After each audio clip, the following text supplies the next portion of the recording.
Bonjour, peuple de Dieu. On dirait qu'on n'est pas en joie ce matin. Peut-être la fraîcheur, n'est-ce pas? L'esprit de prophétie est au programme.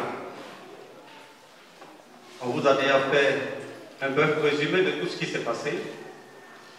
Et ce matin, nous allons écouter encore Dieu nous parler. Ne regardez pas moi qui suis devant vous. Je suis le dernier de tous les pécheurs. C'est-à-dire mes péchés, on ne peut pas les compter. Nous devons ouvrir les yeux parce que, comme le dit l'autre tout à l'heure à l'école du sabbat, notre directrice disait les temps sont mauvais. Effectivement, les temps sont mauvais. Nous courons directement vers la fin des temps. Nous courons directement vers la fin des temps. Et j'ai l'impression que ça va surprendre tout le monde. Ça va arriver sans que nous ne sachions.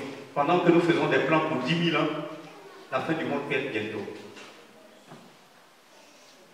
Parce que Dieu, peut-être, ne pourra pas nous laisser souffrir.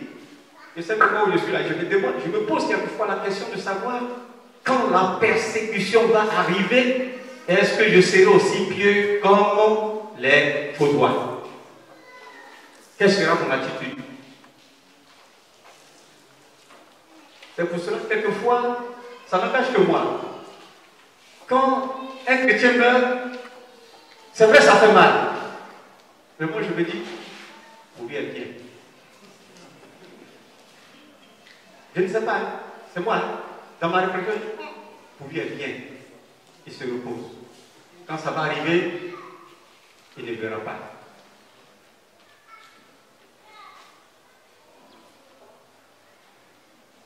Mais quel est le problème? Nous venons de lire Apocalypse. Il y a eu combien d'anges?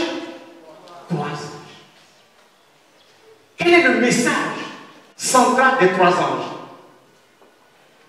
Le premier a dit quoi? Adorer celui qui a fait quoi? Les cieux et la terre. Je retiens quoi? Adorer. Le deuxième ange a dit quoi? Elle est tombée Babylone, la grande. Babylone, c'est quoi? Nous avons étudié Babylone, n'est-ce pas? Nous savons que le thème central de Babylone, c'est quoi? C'est de détourner les chrétiens vers une autre façon d'adorer, n'est-ce pas? Et le troisième ange dit quoi? Celui qui adore la bête et son image. Cela veut dire quoi? Cela veut dire tout simplement que dans le message que les 3 anges ont proclamé, il n'y a pas 2, il n'y a pas 3, ce n'est pas 3 messages, c'est un seul message. Le message, c'est l'adoration. C'est un problème d'adoration. Les vautours, les premiers chrétiens ont souffert. Pourquoi? À cause de leur adoration. Si les derniers chrétiens vont être persécutés, ce serait à cause de leur adoration, ni plus ni moins. Il n'y a pas autre chose.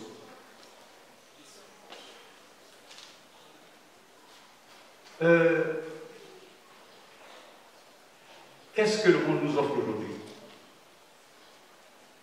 Qu'est-ce que le monde nous offre? Vous savez, il y a 2 choses que Babylone est en train de nous montrer. Il y a 2 choses. Il n'y a pas 10. La vie de ce monde, tout ce qui tourne autour de la vie de ce monde se résume en 2 aspects. Le premier aspect, c'est que on attaque le mariage que Dieu a institué. Le deuxième aspect, on attaque le jour d'adoration. C'est tout. ce qui va se faire, les décisions que les gens vont prendre, les décisions que les institutions vont prendre, tout ce qui va se prendre comme loi, comme décret, etc., ne cherchez pas loin. La famille, l'adoration. Il y a une image qui est passée sur WhatsApp. Que certains critiquaient. Ce n'est pas la plateforme de WhatsApp de l'église, ce n'est pas le lieu de faire passer certaines vidéos. Vous avez vu ça, certaines personnes? Vous avez vu? Bon, c'est pas grave. À part ce caractère choquant, parce qu'on se dit que sur le WhatsApp de l'église, c'est vrai, il y a aussi des enfants, n'est-ce pas, qui peuvent naviguer, on est d'accord. Mais ce que la vidéo a montré, ça nous interpelle. Ce que la vidéo a montré, ça nous interpelle. Qu'est-ce qui s'est passé? Il y a lieu de le raconter, mais sur d'autres formes. Les soi-disant blancs qui sont intelligents, qui possèdent l'intelligence et qui caractérisent les Noirs, les Européens de moins que rien. Mais sachez que les Noirs étaient les plus riches. Les Noirs étaient les personnes les plus riches. Et les Noirs avaient pour esclaves les Blancs. Les premiers esclaves, c'était les Blancs. Les Blancs étaient les esclaves des Noirs. Mais qu'est-ce qui s'est passé? Puis aujourd'hui, il y a eu un inversement. Ça, c'est notre débat. Ceux-là, aujourd'hui, qui se disent qu'ils sont intelligents, qu'est-ce qu'ils nous montrent? Une bassesse. Comment une personne peut tomber aussi bas? Alors se dire qu'il faut que je fasse des expériences parce que Dieu a donné des ordres, mais moi je vais aller au-delà. Et on voit des gens qui s'accouplent avec des cochons. On voit des gens qui s'accouplent avec des cochons. Ce n'est pas moi qui le dis, les vidéos sont là. On peut vous le montrer. C'est direct. Jusqu'à ce que la cochonne procrée et fait sortir un être. Et oui, mais c'est vrai. Qui a vu ça? Peut-être que vous allez dire que je mens. Mais voilà. Ce n'est pas bon. Moi, je l'ai sur mon portable. Je regarde. Oui, il y a un être vivant qui est sorti. Qui a 2 pieds, qui a 2 bras, c'est vrai. Qui a une tête. Son nez là, c'est le nez de cochon. Il a une queue. Il a ses 5 doigts, mais c'est terminé par des griffes. Mais quand je regarde ça, je me dis, mais attendez, qu'est-ce que les gens veulent nous montrer? Qu'est-ce qu'on veut nous montrer? Est-ce que vous comprenez? Un aspect. Deuxième chose sur laquelle qui a retenu mon attention, ça c'était hier soir seulement que j'ai reçu ce petit truc-là. À Daoukro, dans la semaine, on a fait un sacrifice de 100 €. Qui a vu ça? Voilà. Parce qu'il faut qu'on soit ensemble là. Parce qu'il peut raconter des choses, moi je mens. On a fait un sacrifice de 100 €. Attendez. C'est pourquoi? Qu'est-ce qu'on cherche? Un conseil. Je sais qu'il y a beaucoup de femmes dans la salle qui ont été blessées. Je sais qu'il y a beaucoup d'hommes dans la salle qui ont été blessés.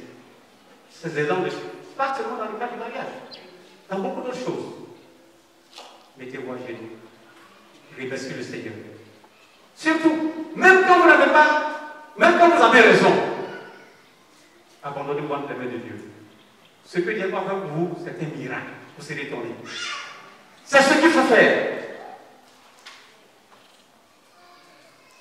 Ça, c'est un peu les... Mais je reviens à l'adoration, mes frères. Je reviens sur la suite de mon message du 11. Jésus se retrouvait dans la barque avec ses disciples. Il se retrouve sur l'autre côté du rive. Dès qu'ils arrivent, qu'ils accostent, voici quelqu'un qui arrive et qui se plaint. Il y a quoi contre toi et moi? Jésus n'a pas ouvert la bouche. Et voici cet homme possédé qui vient devant lui. Il y a quoi entre vous, toi et nous là? Il y a quoi? Il ne faut pas nous tuer. Mais permettez de rentrer dans les portes. Oh, c'est là-bas que vous voulez partir. Allez-y. Pensez que si c'était des moutons, Jésus allait laisser des esprits rentrer dans les moutons. Ce sont des esprits impurs. Allez où c'est impur? Allez-y. Et ils se sont retrouvés dans la mer. D'accord? Les porcs sont morts. Mais les esprits sont restés où? Les esprits sont restés dans l'eau. Faisons très attention avec notre adoration, mes frères et sœurs. Et je voudrais attirer notre attention sur ce fait-là. Nos parents qui vont au bord des eaux pour faire de l'adoration, ils adorent qui? Ou bien ils adorent quoi? Mais ce sont ces esprits-là qui sont dans l'eau. Dans l'eau, ce sont des esprits qui sont là-bas. Toutes ces libations qu'on vient faire au bord de l'eau, c'est pas Dieu compris. Même si dit le nom de Dieu, Dieu se fait. Dieu vient à tout. Mais ces 6000 esprits sont dans l'eau. Aujourd'hui, on parle de la sirène des eaux. Mais c'est là-bas. Et il y a des vidéos qu'on peut vous montrer. Il y a beaucoup de choses qu'on retrouve dans notre monde qui viennent des eaux. Qui est-ce que nous adorons? Qui est-ce que nos parents adorent?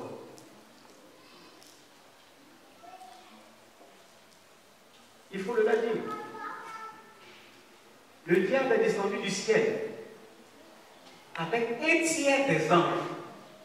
Est-ce que ces anges, on les voit? Mais ce sont ces esprits. Des milliers d'esprits qui sont partout.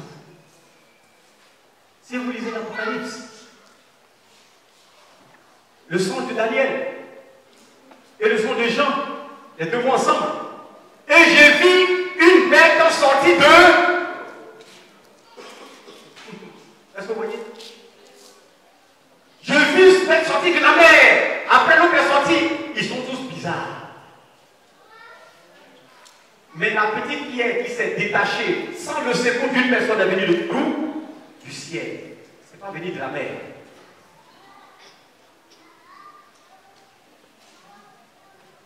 Vous comprenez ça? Cela veut dire quoi? Tout ce qui vient du ciel a de la puissance.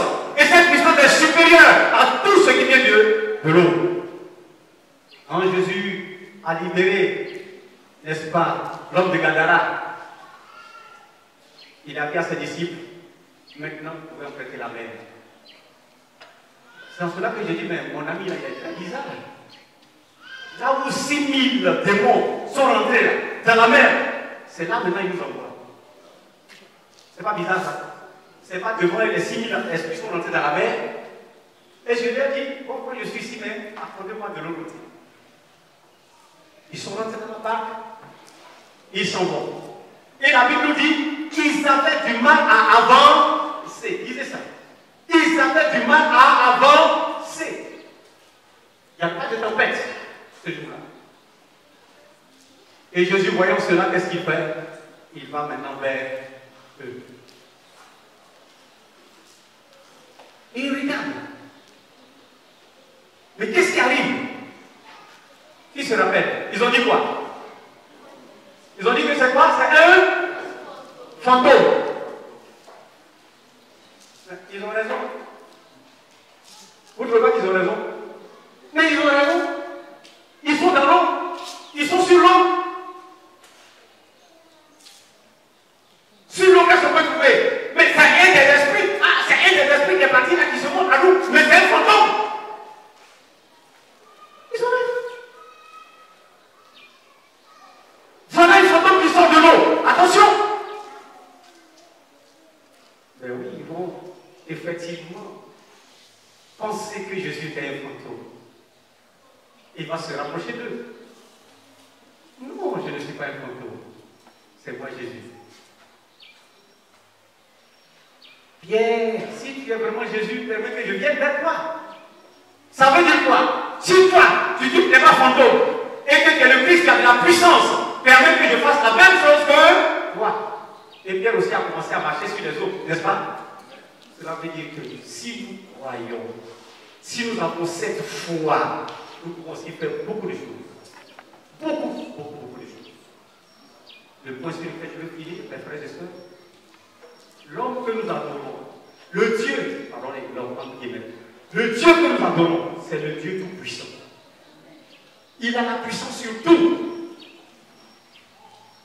Il marchait sur les démons. Les 6 démons qui étaient dans la mer, il marchait sur eux. Il se trouvait où? Sous ses pieds. Personne ne pouvait lui faire quoi que ce soit. S'ils étaient puissants, ils avaient tiré son pied. Mais lui, il marchait sur les eaux. Il écrase tous les démons. C'est ce Jésus-là que je vous invite à adorer. C'est ce Jésus-là qu'il faut adorer, mes frères et sœurs. Alors que le monde est en train de partir à sa fin. Et que nous savons que le problème crucial de la fin des temps, c'est le problème de l'adoration, c'est notre ceinture. Restons dans la droite ligne. Que notre foi ne défaille pas. Parce qu'à la fin, ce serait un problème d'adoration. Une des prophéties, je vous donne une primaire des choses qui vont arriver. Depuis les premiers présidents des États-Unis, ils ont toujours dit que Jérusalem sera la capitale d'Israël. Il y a des vidéos, on se rappelle. Obama l'a dit plus de 2 fois. Et voici M. Trump qui sort. Trump dit tous les présidents qui sont passés aux États-Unis n'ont pas eu le courage de décréter, de dire la vérité. Moi, je vous dis aujourd'hui, je dis en anglais, today is time. Aujourd'hui, c'est l'heure, c'est le moment de vous dire que Jérusalem est la capitale d'Israël. C'est une prophétie qui venait de ça accomplie. Ça vous a dit quoi? On a regardé la télévision. Ah, Jérusalem, c'est maintenant là. Et on a envoyé la capitale de Tel Aviv à Jérusalem. Ah, mais c'est une prophétie qui vient de s'accomplir. Et Trump allait en Israël. Il a déplacé l'ambassade des États-Unis à Jérusalem. Et si nous regardons bien la prophétie, le premier temple a été détruit, c'est pas vrai? On a détruit le premier temple. Après, on a reconstruit le temple. Après, le temple a été détruit encore. Donc, ça fait 2 temples qui ont été détruits. Et quand on regarde la prophétie a dit qu'il y aura un 3e temple qui sera construit. Aujourd'hui, quand Trump est allé en Israël, on lui a montré les plans du 3e temple qui vont être construits. Et c'est très bientôt, le 3e temple de Jérusalem va être construit. On lui a montré même l'endroit qui va être construit.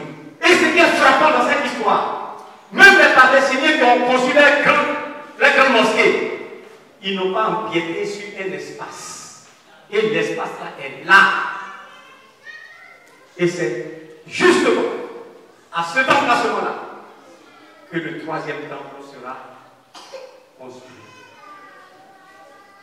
Mes frères et mes soeurs, je voudrais attirer votre attention là-dessus. Les prophéties sont en train de s'accélérer. Les choses vont très vite. Et dans la Bible, il dit quelque part, si les temps ne sont pas abrégés, personne ne pourra tenir. Ça fait que les prophéties se réalisent rapidement sous nos yeux. Que Dieu ouvre nos esprits et que nous comprenions effectivement, à la lumière de la parole de Dieu, que les choses s'accélèrent pour nous. Et que bientôt, très bientôt, Jésus-Christ reviendra et nous serons libérés. Amen.